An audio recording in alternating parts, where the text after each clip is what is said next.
அல்லாஹ்வுக்கு மிக நெருக்கமாக ஒரு அடியான் இருக்கிற சந்தர்ப்பம் சுஜூத், சுஜூதுடைய சந்தர்ப்பம். சொல்லி போட அல்லாஹ்வுடைய தூதர் ஸல்லல்லாஹு அலைஹி வஸல்லம் சொன்னார்கள், இந்த சுஜூதில் நீங்கள் துஆக்களை அதிகப்படுத்துங்கள், உங்கள் துஆக்கள் ஏற்றுக்கொள்ளப்படும், அது ஏற்றுக்கொள்ளப்பட மிக தகுதி வாய்ந்தது என்று அல்லாஹ்வுடைய தூதர் ஸல்லல்லாஹு அலைஹி வஸல்லம் சொன்னார்கள். சஹீஹான செய்தி. அப்ப அல்லாஹ் நெருக்கமா, அல்லாஹ் தஆலா அடிவானுக்கு வார நேரம் நாம் அல்லாஹ்வுக்கு நெருக்கமான இடம் சுஜூதில இருந்து துஆ கேட்பது என்பது இன்னும் அல்லாஹ்விடம் எங்களை நெருக்கி வைக்கும்.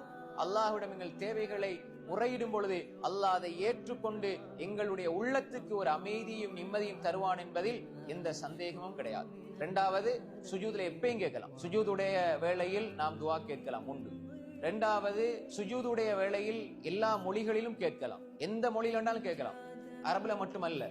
சிலர் சொல்லி கொடுப்பாங்க அரபுல கேட்டா தொழுகை பாத்தில் ஆயிரும். அப்படி கிடையாது. நீங்க ஃபக்திரு ஃபீ துஆன்னு சொன்னாங்க ஸல்லல்லாஹு அலைஹி வஸல்லம். துஆவை அதிகப்படுத்துங்கள் என்று சொன்னாங்க.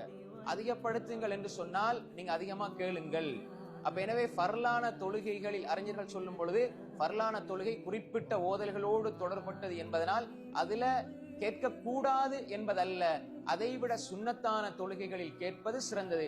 நாம் தொழுது நீண்ட நேரம் துஆ கேட்கலாம். வீட்டுல தொழுகிறீங்களா, நீண்ட நேரம் துஆ கேளுங்க சுஜூதுல. தமிழ்ல தெரியுமா, தமிழ்ல கேளுங்க.